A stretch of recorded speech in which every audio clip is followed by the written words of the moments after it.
Hello there, I'm DJ Lady Loy, and this evening I was creating a show, and I wanted it to be conscious and I wanted it to be reflective, and so I decided to do a root show for Good Friday.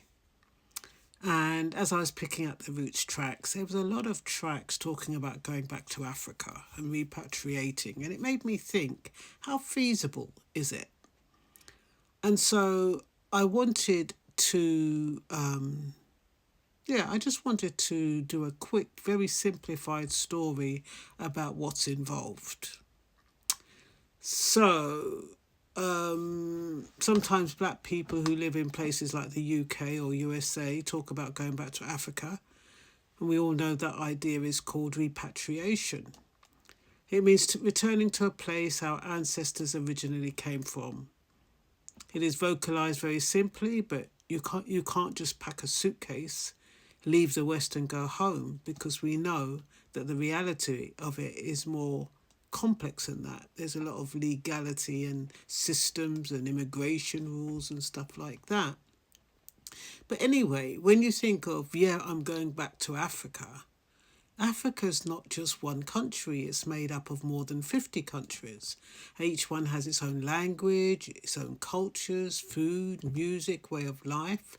So when somebody says, take me back to Africa, you have to ask, which country in Africa? It's almost like they're not saying, take me back to Somalia or take me back to Kenya or Nigeria or Ghana. It's just Africa. So, some people already know the answer to which country they want to go back to. They might know the language, they might know the culture, they might have family in Africa, certain parts of Africa, they might be familiar with the food and the music and the way of life. But when you're thinking about Jamaicans and Caribbeans talking about going back to Africa, are they going to feel familiar with those cultures? A lot of people recently, I know, especially from the UK, they're going to Gambia and they seem to love Gambia. But when I think about Gambia, I think of, I think it was Louisa Marks that died in Gambia. And there was another Lovers Rock artist. But I just kind of think, would I fit in? How would I feel? Maybe it'd be okay. I hear there's a lot of insects. I have insect phobia. So how will that, how will I relate to things like that? So some people already know the answer for that. Many people in the UK have family connections in countries like Ghana or Nigeria. That means their parents or grandparents may have been born there, or they still have relatives living there. So for them, going back to Africa might mean visiting family, learning more about their culture, or even living there for part of the year. But when we're talking about repatriating to Africa, I think when the Rastas talk about it, they're not talking about a temporary visit or going to see relatives. They're talking about actually taking up their belongings and going there to live and feeling a part of the culture just because they're black, just because their ancestry is African. But is that enough? So, and then we talk about the people from the UK, but let's kind of step into USA for a moment, because blacks in the United States don't always know exactly which country their ancestors came from. This is because during the time of slavery, records were not kept properly and families were separated. So for them, going back to Africa can feel more like trying to find the missing piece of their identity. But I don't think that is all there is to it, once again, because a lot of people now, you can do research. They have DNA.com and Ancestry.com, which can help you track back your history. So I don't think it's just about curiosity. I don't think it's about a temporary visit when they're talking about, I want to go back to Africa. Africa is my home. They're talking about I guess, the whole continent, but I don't think it matters to them which part of Africa they go to, as long as they feel welcome, as long as they feel as though they can speak the language. I'd imagine that they'd probably go to one of the African countries that is more similar to the Caribbean or England, which will probably be Nigeria, Ghana. I think Senegal is, well, that's mostly Muslim, but yeah, it all depends. So, but what would it actually look like if people really did move? We have seen videos of there being no lights, no transport, no electrics if black people were wiped out. And I was thinking a bit extremist there, you know, supposing every black person said, yeah, I'm going back to Africa. And they had the wherewithal, the British government said, yeah, you can go to Africa. What would that look like?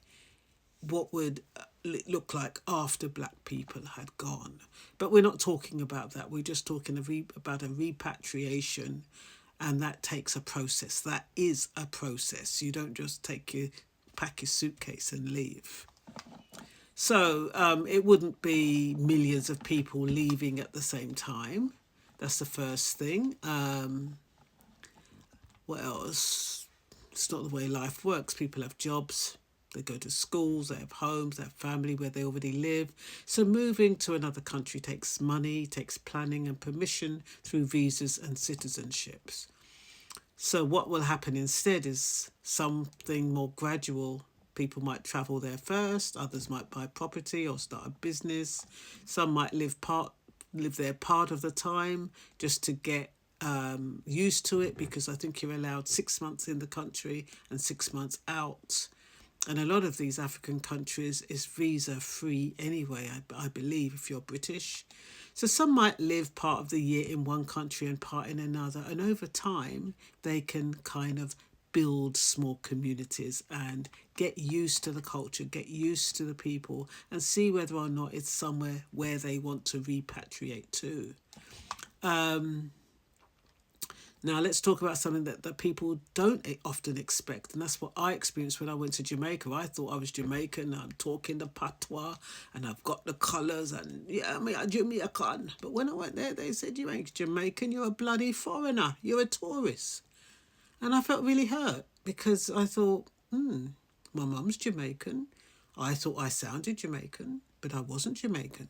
And that's the same thing with Africa. You know, people who go to Africa who are not born in Africa will also be seen as foreigners. So we're foreigners in the UK, and we're foreigners in a lot of the black countries that we're not born into.